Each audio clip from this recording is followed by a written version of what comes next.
So today I'm bringing to you a Stevens favorite, an absolutely stunning little rifle, very popular from the late 1800s through to I think it was about 1935. So they basically had a 40 some odd year, 50-ish year production run. They came in 22 rimfire, of course, 25 rimfire, and 32 rimfire. And I think I may have seen that they may have even gone up to 38. And there was some like 3220 and stuff as well in slightly different models, but basically the same thing. So I'd like to take this opportunity to give a shout out to Saskchooch. He has a little channel. He's the one that provided this rifle to me. Anyway, I'll leave a link in the description if I can do that. I've never done it before, but I'll put a link in there. I'll figure out how, and if you're interested, check out his channel. Anyway, this one's in 32 rimfire, and they were a pivoting block design. So to load them, go down, and the block drops down. You put your round in, the block comes back up, and then you cock. Half cock is your safety, full cock is shoot, and yeah, part octagon, part round barrel on this one. And I went down the rabbit hole with these, really wanted to find out when was this made exactly, and turns out I can't. They are very prolific, and they covered such a long period of time. The serial numbers don't mean anything on them. As a matter of fact, this one, can't quite read that, but here. It's 902, but that means absolutely nothing. It also has what looks like zeros around it. One of them might be a zero, one of them might be a proof mark. There's an X in there. I'm not sure. That's probably a proof mark. That's not a number. It looks like it's punched into there for an unknown reason. And that's bigger than the zero there, so I'm not convinced that that's an actual number either. But in any event, serial numbers didn't mean anything. Apparently, you could have extremely similar rifles with completely different serial number ranges. And the best I could come up with was that some of the serial numbers may have been a consecutive number used on all firearms made by J. Stevens Arms and Tool, which was the most prolific maker at the time. And, this rifle could have been, 9,000th of everything they produced, all styles of firearm they produced, using that type of serial number. So you have no idea when this actually came out.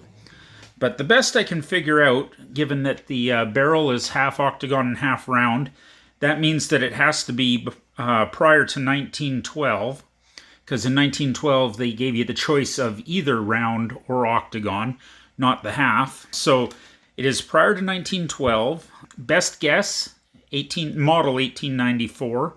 I haven't taken it apart to try and see the springs, because apparently that's one way you can tell. They did a lot of changes on these over the years. Most of them are just small changes, and internal. But yeah, it's just subtle changes that kind of designate one model going to the next. Best guess that, yeah, it was made between 1894 and 1912. It's probably the best I can do for it. If somebody out there knows these better, I'd be really interested to see. So apparently there was a fire at the Stevens plant destroying most of their records back in the 1920s.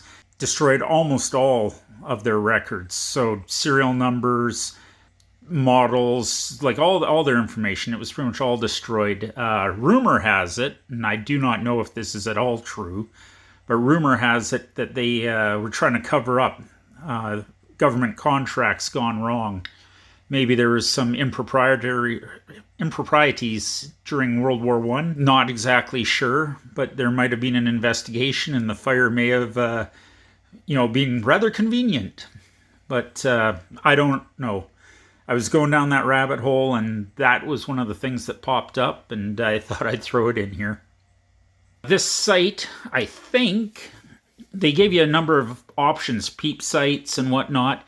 I believe this site makes it the number 17 variant, but I'm not sure of that either. Again, went down the rabbit hole and was doing my best to try and figure it out. These were a takedown model. So if you look here, there's a nut, and it's supposed to have a ring in it. Now this one's missing its ring, but you would unscrew that, and the rifle would come apart, and you could transport it in two pieces. Really handy if you're looking for something compact. It's not a big rifle to begin with, and taking it apart makes it even smaller. But this one was missing its ring. I tried to open that bolt up and realized why it's probably missing its ring, because that seems to be seized. Now, I'm sure if I work at it for a little while, I can get it open. But as it was, I bent a nail trying to open it, and was going to wreck a small screwdriver twisting on it. So I decided, forget it. I'm going to leave it for the time being. I have no reason to take it apart that way anyway. It really just allows the barrel to come out with the foregrip. So I don't need that. Don't want to wreck anything. I'd rather just leave it as is. But if you look at the top of them, they have a patent date of 1894. It's April 17th, 94 is what it says. But that'd be 1894. And J. Stevens A&T Company. So Arms and Tool. Chesapeake Falls, Massachusetts, USA. And 32 long. Another interesting little tidbit about these is back in the day you could buy one for about $6, brand new. Oh, how times have changed. I can't even buy this beauty for anywhere near that. Never mind something brand new. So, a little disappointing, but I guess inflation gets us all, right? Nice rifle. My daughter was shooting it, and I was shooting it the other week at the range. And I was putting a combination of things down it. So some healed bullets, proper bullets, and I was shooting round ball because, well, when you're loading 32 rimfire, round ball is really easy. If any of you have followed my other video on loading for 32 rimfire, you'll know my like of round ball. And to my pleasant surprise, I was ringing the gong with round ball at 50 yards. Not bad, like it's round ball. I didn't really expect it to be very accurate. It was more just thought it would be a bang, but no, it was pretty good. And of course, if you're shooting the healed bullets, it'd get even better. So I'll throw my daughter shooting in there.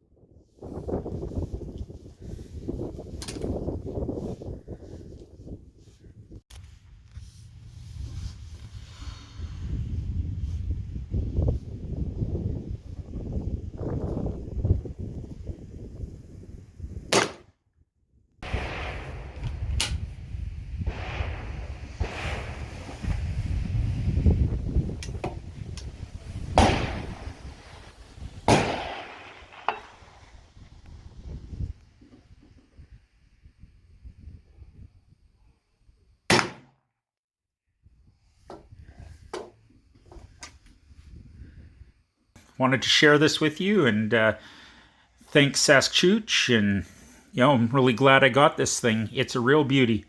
Never had one before, and I'm kind of in love. Maybe one of these days I'll find one in 22. But anyway, if you like this video, please like and subscribe. It'd be great if you could, and yeah, look forward to bringing you the next one.